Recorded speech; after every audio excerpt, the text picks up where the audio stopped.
ఆకస్మిక వరదలో బురద కలిసి మహోత్పాతం సృష్టించిన ఉత్తరాఖండ్ ఉత్తరకాశీ ధరాలి గ్రామంలో సహాయ చర్యలు కొనసాగుతున్నాయి. సైన్యం, ఐటీబీపీ, ఎన్డీఆర్ఎఫ్, ఎస్డీఆర్ఎఫ్ బృందాలు రంగంలోకి దిగి బాధితుల్ని వెలికితీసే చర్యలు చేపట్టాయి. ఇప్పటివరకు 130 మందిని కాపాడినట్లు అధికారులు ప్రకటించారు. 4 ప్రాణాలు కోల్పోయినట్లు ప్రకటించగా మరో 60 నుంచి 70 మంది ఇరుక్కుపోయి ఉంటారని భావిస్తున్నారు. 10 మంది జవాన్లు కూడా గల్లంతు కావడం ఆందోళన రేకెత్తిస్తోంది. ఉత్తరాఖండ్లోని ఉత్తర కాశీలో ఒకే సమయంలో 2 చోట్ల ఆకస్మిక కుంభవృష్టి కురిసి పెను ఉత్పాతానికి కారణమైంది. ధరాలి గ్రామంలోనూ, సుక్కి గ్రామంలోనూ కుండపోత కురిసింది. ఆ ధాటికి ఆకస్మిక వరదలు విరుచుకుపడి కల్లోలం సృష్టించాయి. గంగోత్రికి వెళ్లే మార్గంలో ఉన్న ధరాలి గ్రామం సగభాగం తుడిచిపెట్టుకుపోయింది. అక్కడి ఇళ్లు, కార్లు, చెట్లు వరదల్లో పేకమేడల్లా కొట్టుకుపోయాయి. కొండలపై నుంచి పోటెత్తిన వరదలు, బురద కలిపి గ్రామంలో కొంత భాగాన్ని కప్పేశాయి.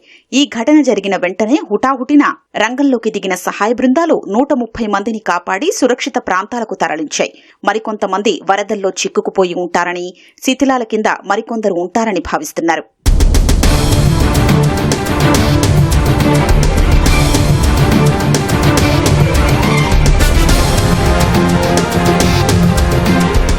ఖీర్ గంగా నదీ పరివాహక ప్రాంతంలో మంగళవారం ఉదయం మేఘ విస్ఫోటంతో ఒక్కసారిగా విరుచుకుపడ్డ బురద అతివేగంగా ధరాలి గ్రామంలోకి దూసుకొచ్చింది. దీంతో 3, 4 అంతస్తుల భవనాలు పేకమేడల్లా కుప్పకూలి వరదలో కొట్టుకుపోయాయి. ధరాలిలో 20 నుంచి 25 హోటళ్లు, హోంస్టేలు వరదలో కొట్టుకుపోయాయి. ఈ గ్రామానికి సమీపంలోని కొండకు మరోవైపున చీలిపోయిన వరద సుక్కి గ్రామాన్ని ముంచెత్తింది. ప్రతికూల వాతావరణం, భారీగా కప్పేసిన బురద కారణంగా సహాయక చర్యలకు తీవ్ర అంతరాయం కలుగుతోంది. వరదల్లో గల్లంతైన వారి గురించి ఖచ్చితమైన సమాచారం లేకపోయినప్పటికీ చాలా మంది ఆచూకీ తెలియటం లేదని అధికారులు తెలిపారు. ఆకస్మిక వరదలు రావడంతో స్థానికులు పరుగులు పెట్టినా తప్పించుకునే మార్గం లేకపోయిందని వివరించారు.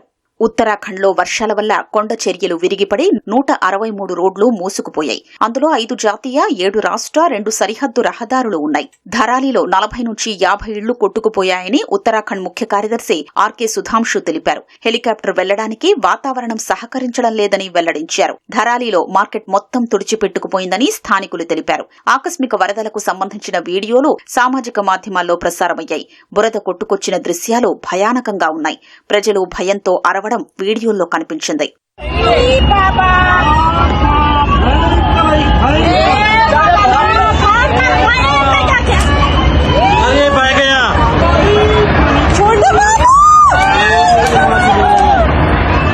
ఈ వరదల కారణంగా ధరాలిలోని పురాతన కల్పకేదార్ ఆలయాన్ని బురద కప్పేసింది. కతేరు శైలిలో ఉండే ఈ శివాలయం నిర్మాణం కేదార్నాథ్ నిర్మాణాన్ని పోలి ఉంటుంది. 1945లో తవ్వకాల ద్వారా దీన్ని కనుగొన్నారు. ఈ వరదల్లో 10 మంది సైనికులు కూడా గల్లంతైనట్లు తెలుస్తోంది.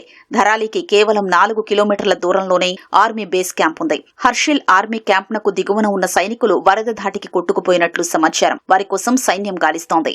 మృతదేహాల్ని గుర్తించేందుకు కడావర్ డాగ్స్ బృందాన్ని మోహరించనున్నట్లు ఎన్డీఆర్ఎఫ్ అధికారులు వెల్లడించారు.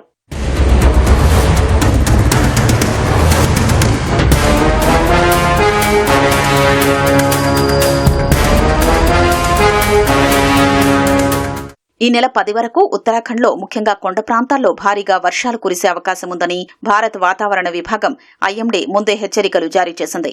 దీంతో స్థానికులు, పర్యాటకులు వరద ప్రభావిత ప్రాంతాల్లో ఉన్నవారు జాగ్రత్తగా ఉండాలని అధికారులు సూచించారు. ఉత్తరాఖండ్లోని నైనితాల్, చంపావత్, ఉధంసింగ్ నగర్, బాగేశ్వర్, పైరీ తెహరీ, హరిద్వార్, దెహ్రాదూన్ జిల్లాలకు ఇవాళ కూడా వర్షాల ముప్పు ఉందని ఐఎండీ హెచ్చరించింది. ఆయా జిల్లాలకు ఆరెంజ్ హెచ్చరిక జారీ చేసింది.